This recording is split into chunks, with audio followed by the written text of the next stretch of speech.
नमस्कार दोस्तों। Mummy inspired channel में आप सबका स्वागत है।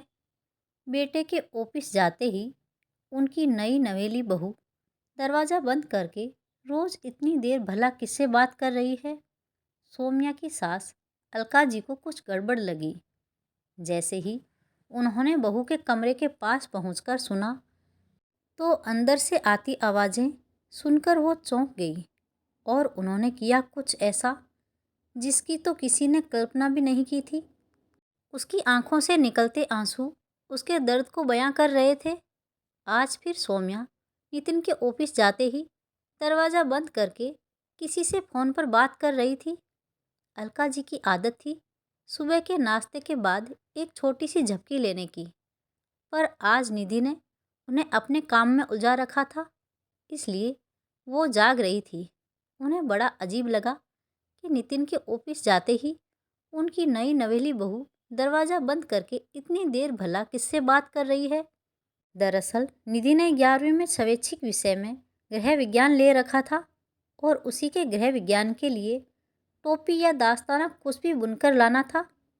चूँकि 2 दिन बाद ही टीचर को बनाकर दिखाना था, इसलिए निधि पिछले 2 दिन से अपनी माँ के पीछे पड़ी हुई थी कि सिखा दो। जब उन्होंने उसे मीठी झिड़की देते हुए कहा कि जब मैम क्लास में समझा रही थी तब क्यों नहीं समझा, तो निधि ने बड़े प्यार से उनके गले में बाहें डालते हुए लाड से कहा, माँ, टीचर जो सिखाती है अगर उसके अनुसार बनाती तो सबका कॉमन हो जाता। इसलिए मैं आपसे सीख कर बनाऊंगी ताकि सबसे अलग बने और खूबसूरत भी, और मुझे ग्रेड भी सबसे अच्छी मिले।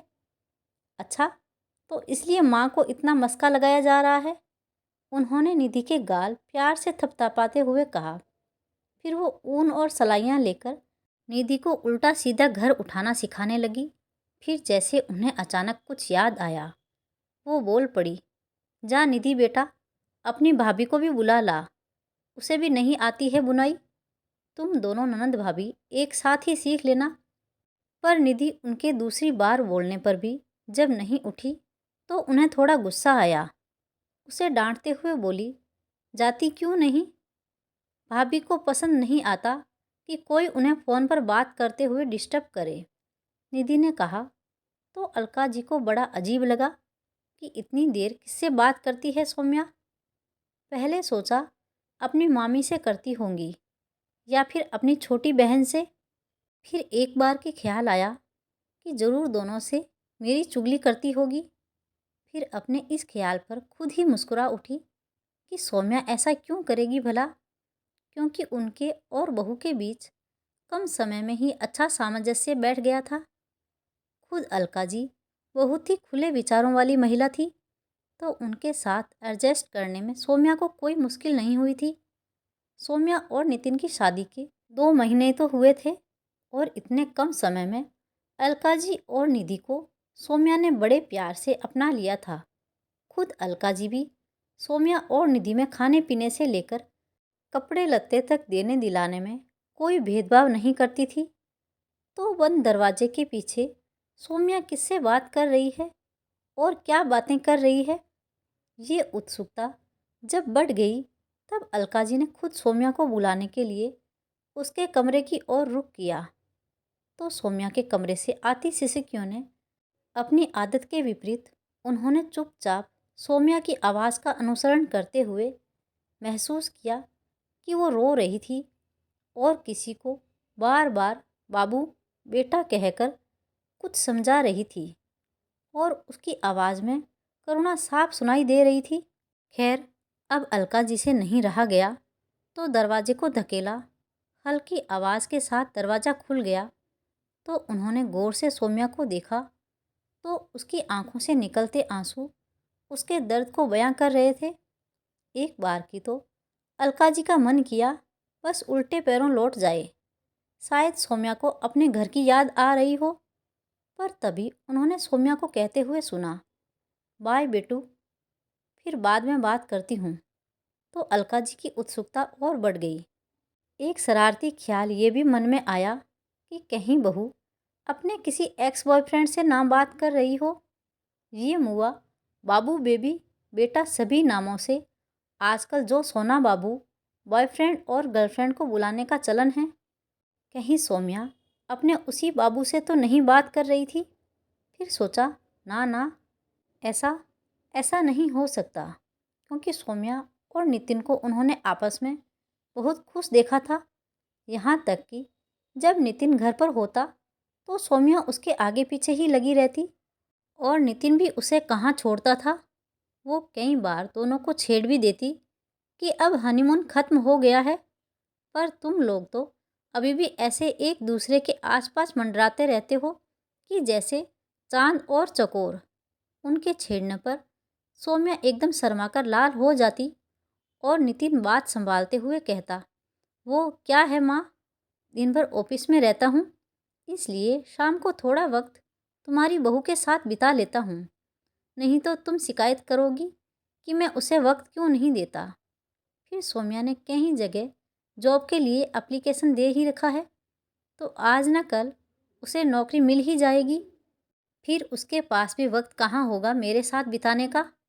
नितिन की बात पर वो हंसते हुए कहती, ठीक है बेटा, और देखना मेरी बहू को नौकरी जल्दी ही मिल जाएगी। आखिर शादी के पहले भी तो वो नौकरी करती ही थी। वैसे अलका जी बेटे बहू के आपस में प्रेम से बहुत खुश रहती थी। उनकी गृहस्थी की बगिया सौम्या के आने से और भी नई खुशबू से महकने लगी थी। ओफो, मैं भी कहाँ विषय से भटक कर पति पत्नी के रोमांस वाली बातों में ज़्यादा रुचि लेने लगी। चलिए अब पुनः कहानी की मुख्य धारा की ओर रुख करते हैं। सौम्या की भीगी आंखें देखकर अलका जी अपनी उत्सुकता नहीं दबा पाई और पूछ बैठी। सौम्या की सकपकाहट से ये अलका जी को कुछ समझ नहीं आ रहा था। उन्होंने अपने स्वर को यथासंभव मुलायम बनाते हुए पूछा, बहू, तुम्हारी आंखों में आंसू क्यों हैं? तुम इतनी देर से किससे बात कर रही थी? सब ठीक है ना? अब सौम्या से नहीं रहा गया तो वो हिचकियाँ लेकर रोने लगी। अलका जी ने उसके पीठ पर हाथ फेरा और बहू को बैठ जाने को कहा। तभी निधि भी कमरे में आ गई और यूं अपनी भाभी को रोता हुआ देखकर जिज्ञासा भरी आंखों से अलका जी की ओर देखा तो उन्होंने उसे इशारे से पानी लाने भेज दिया। तब तक सौम्या भी कुछ संभल चुकी थी। अलका जी को दोबारा पूछने की ज़रूरत ही नहीं पड़ी। सौम्या ने अपने आप ही बताना शुरू कर दिया कि वो अभी अपनी छोटी बहन अनन्या से बात कर रही थी। उसकी शादी के बाद उसकी मामी और उनकी दोनों बेटियां अनन्या को बहुत परेशान करने लगी थी। उससे कसकर काम लेती और कोसती भी रहती। एक तो बिना माँ बाप की, ऊपर से तेरी बहन भी अपना बोझ, अपनी जिम्मेदारी हम पर छोड़ गई। जब तक सौम्या थी तो अपनी तनख्वाह की एक निश्चित रकम वो सैलरी मिलते ही मामी के हाथ में रख देती और पैसे मिलते ही मामी की बाँछें खिल जाती थी। पर उसे ब्याह कर बिलासपुर से धनबाद आना पड़ा तो नौकरी छोड़नी पड़ी। सौम्या ने सोचा था कि शादी के बाद जब दोबारा काम शुरू करेगी तो अपनी छुटकी को भी उसी शहर के कॉलेज में एडमिशन करा के हॉस्टल में रख देगी। एक साथ एक छत के नीचे ना सही, पर दोनों बहनें एक शहर में तो रहेगी। पर उसके ससुराल आने के बाद से ही अनन्या पर उन सब का अत्याचार बहुत बढ़ गया था। कसकर काम लेने के अलावा अब वो लोग उसे घर से निकल जाने को भी कहने लगे थे। जब भी फुर्सत मिलता, एकांत मिलता, सौम्या अपनी छोटी बहन से ही छुपकर बात किया करती और उसकी तकलीफ सुनकर सौम्या को बहुत रोना आता था, इसलिए वो दरवाज़ा बंद कर लेती थी। अब अलका जी की समझ में सारा माजरा आ चुका था कि क्यों उनकी सलोनी सी बहू की आंखें पलियानी हैं। अंदर ही अंदर कितना दर्द सह रही थी सौम्या, और घर में किसी को पता तक नहीं। यहाँ तक कि उसने नितिन को भी नहीं बताया था। दरअसल आज से 5 साल पहले सौम्या जब सनातन के फाइनल ईयर में थी तब उसके माता पिता एक विवाह समारोह में शामिल होने गए थे। चूँकि सौम्या के इम्तिहान चल रहे थे, इसलिए उसे और अनन्या को उसी शहर में रहने वाले उसके मामा मामी के घर छोड़ गए थे। मामा की छोटी बेटी पारुल और अनन्या दोनों 8वीं कक्षा में साथ पढ़ते थे, इसलिए उनके बीच गहरी बनती थी। ये बात दिगर है कि माता पिता के देहांत के बाद वहीं पारुल अनन्या को अपने से बहुत कमतर आंकती थी और अपनी माँ और बहन के साथ मिलकर अनन्या को परेशान करने और नीचा दिखाने का एक भी मौका हाथ से नहीं जाने देती। उसके इस व्यवहार के पीछे कदाचित अनन्या का पढ़ने में काफ़ी तेज होना और देखने में पारुल से कुछ 20 होना भी था। सौम्या अपनी प्यारी बहन को जान से भी ज़्यादा प्यार करती थी और उसे हमेशा बेटू बाबू कहकर ही बुलाती थी। उनके माता पिता उस रिश्तेदार की शादी में जो गए फिर कभी वापस ही नहीं आए। ट्रेन एक्सीडेंट में उनके मरने की ही खबर आई। सौम्या की तो जैसे पूरी दुनिया ही बिखर गई। माँ बाप के रहते जो हमेशा चहकती रहती थी, ये ना खाऊं वो ना पहनूं की जिद किया करती थी, वो सौम्या अचानक से बड़ी और समझदार हो गई थी। अब उस घर में दोनों बच्चियां अकेली कैसे रहती, इसलिए 13वीं के बाद मामा मामी दोनों को अपने घर ले आए थे और उस घर को किराए पर लगा दिया। उस घर के किराए से दोनों बहनों की पढ़ाई का खर्चा निकल जाता और फिर जब पिछले 2 साल से सौम्या नौकरी करने लगी तो उसकी सैलरी का जो हिस्सा वो मामी के हाथ रखती, उससे मामी भी खुश रहने लगी थी। फिर 3 महीने पहले वो सब जब एक रिश्तेदार की शादी में रायपुर गए, तभी अलका जी भी अपने दोनों बच्चों के साथ वहाँ गई थी और सोचकर ही गई थी कि अब के कोई अच्छी लड़की देखकर नितिन की शादी करवा देगी। और संजोग से व्यवहार कुशल और समझदार सौम्या उनको बहू के रूप में बेहद भा गई। नितिन से पूछा तो उसने एक बार सौम्या से अकेले में मिलने की इच्छा जाहिर की, तो सौम्या के मामा मामी को भला क्या आपत्ति हो सकती थी। सौम्या और नितिन ने बस आधा घंटा मिलने की बात की थी, पर मिले तो 3 घंटे साथ रहकर भी दोनों की बातें खत्म नहीं हुई थी। लिहाजा उन्हें फ़ोन करके रेस्टोरेंट से घर बुलाया गया। दोनों से एक दूसरे के बारे में राय जानने की कोई आवश्यकता ही नहीं थी, क्योंकि दोनों के खिले चेहरे बता रहे थे कि इनके दिल मिल चुके हैं। अब बस चटमगनी पट ब्याह की रस्म कर देनी चाहिए। शादी से पहले ही सौम्या ने स्पष्ट कर दिया था कि वो आगे भी नौकरी करती रहेगी और हर महीने अपनी तनख्वाह से कुछ रकम वो अपनी मामी को भेजती रहेगी, ताकि अनन्या की परवरिश उन्हें बोझ ना लगे। उसकी स्पष्टवादिता अलका जी और नितिन को बहुत पसंद आई थी। अलका जी समझ गई थी कि इतनी सुलझी हुई लड़की अगर घर में बहू बनकर आ रही है तो उन्हें अब नितिन की चिंता करने की ज़रूरत नहीं।